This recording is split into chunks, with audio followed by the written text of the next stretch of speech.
When Niccolò Machiavelli wrote The Prince in 1513, it was not just a political treatise. It was a bold and provocative challenge to centuries of political and moral thought. For the first time, a political thinker addressed power, not from an idealistic or utopian perspective, but from a real-world, pragmatic lens. Machiavelli's ideas were revolutionary. The ends justify the means, and moral virtues such as honesty, kindness, and piety were not necessarily required for a ruler to maintain power. Instead, the effectiveness of a ruler was measured by their ability to maintain and expand their dominion. This starkly contrasts with the traditional Christian and Aristotelian moral frameworks, where ethical behavior was intrinsically tied to virtuous living and the good of society. In this essay, we'll examine how Machiavelli's concept of power challenges these established moral systems and what that means for the relationship between ethics and political rule. Welcome to the unfolding journey, where we dive deep into the philosophies that have shaped the world and the ways we can apply them in our modern lives.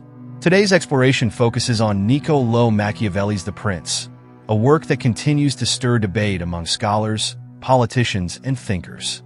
Let's embark on this journey together to understand how Machiavelli's ideas about power challenged traditional moral views and explore the implications of his Realpolitik approach.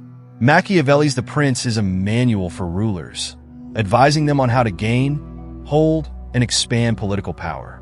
However, what makes it stand out is its departure from traditional notions of political morality.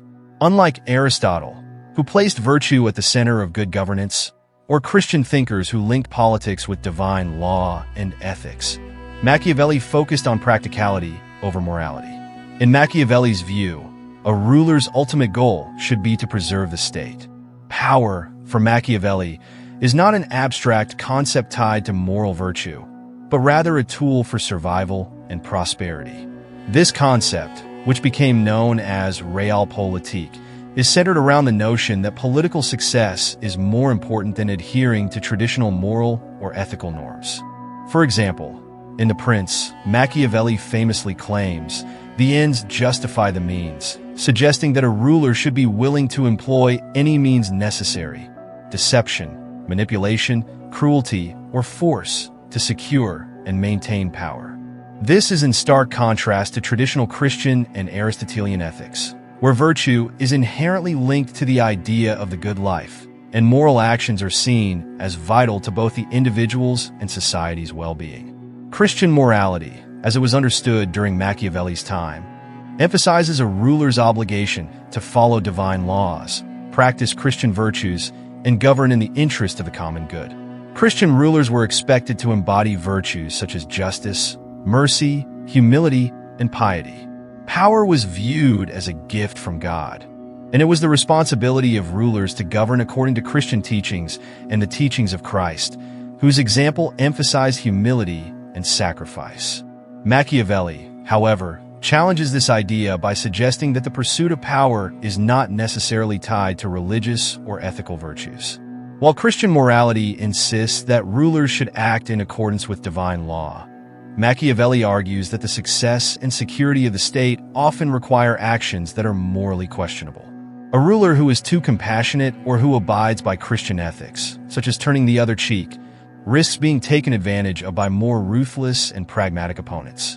Machiavelli's The Prince suggests that a leader may need to employ duplicity, force, and even cruelty to maintain control and achieve political stability. In his eyes, Christian morality's emphasis on mercy and goodness could easily lead to a ruler's downfall. He writes, "It is better to be feared than loved, if you cannot be both." Machiavelli believed that Christian ideals of love and compassion might be admirable in the private sphere, but they were often disastrous in the cutthroat world of politics. Aristotle's ethical framework, which heavily influenced medieval and Renaissance thought, is grounded in the idea of virtue ethics. According to Aristotle, living a virtuous life is the key to achieving eudaimonia, or human flourishing, the highest good. This flourishing is not just personal happiness, but also involves living in harmony with society and contributing to the common good. For Aristotle, a ruler's virtue was fundamental to the well-being of the state. In his Nicomachean Ethics, he emphasizes that a virtuous ruler, someone who practices temperance, courage, wisdom, and justice, will lead their subjects to flourish. For Aristotle, the best form of government is one where rulers are guided by virtue, and their actions serve the greater good of the people. A ruler's legitimacy, therefore, comes from their moral character and their alignment with the virtuous ideal.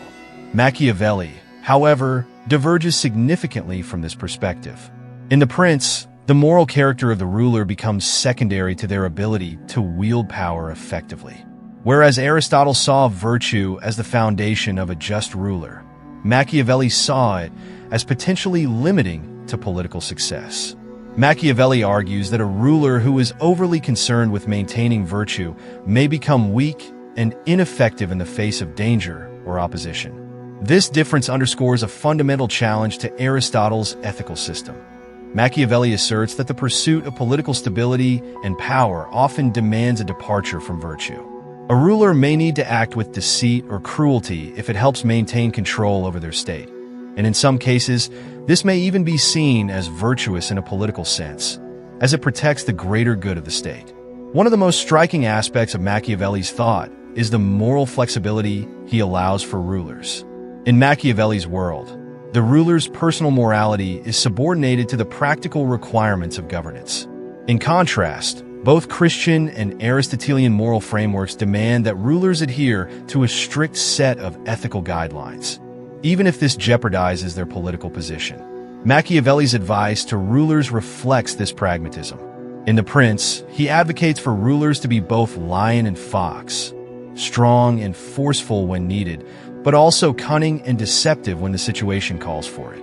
This advice emphasizes the reality that political power often requires a level of ruthlessness and cunning that traditional moral systems would deem immoral.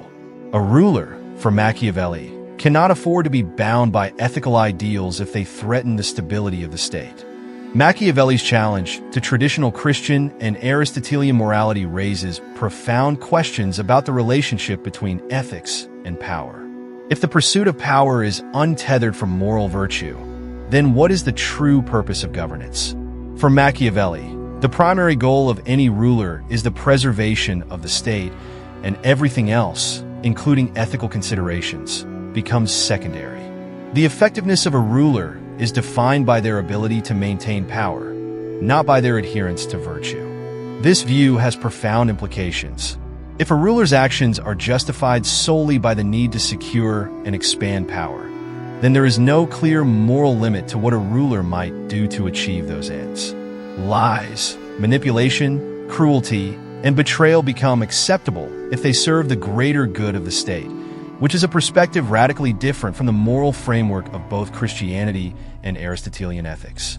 Machiavelli's ideas have had a lasting impact on political theory.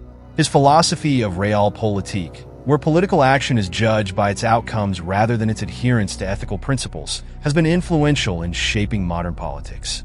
Politicians and leaders across history, from Napoleon to contemporary statesmen, have applied Machiavelli's ideas, focusing on power dynamics and practical considerations rather than traditional moral frameworks. In the modern world, where politics often seems driven by pragmatism and strategic maneuvering, Machiavelli's ideas continue to resonate. The question of whether the ends justify the means remains at the heart of political discourse, and Machiavelli's challenge to traditional moral frameworks is as relevant today as it was in the Renaissance. Machiavelli's The Prince remains a controversial and thought-provoking work that challenges traditional Christian and Aristotelian moral frameworks. By advocating for a pragmatic approach to power, Machiavelli presents a political reality where ethics are subordinated to the necessity of maintaining and expanding power. In contrast to the idealistic notions of virtue, justice, and divine law espoused by Christian and Aristotelian thinkers, Machiavelli offers a world in which the rules of morality may be bent or broken to ensure the survival of the state. While this perspective may seem cold and calculating, it speaks to the complex nature of political life, where power often dictates the choices available to rulers. The question, then, remains, should politics be guided by moral ideals Or must a ruler sometimes cast aside traditional ethical constraints in favor of pragmatic power? The debate between idealism and pragmatism, virtue and power, is one that continues to shape both political philosophy and the actions of leaders to this day. Thank you for joining us on this exploration of Machiavelli's The Prince and the challenge it poses to traditional moral systems.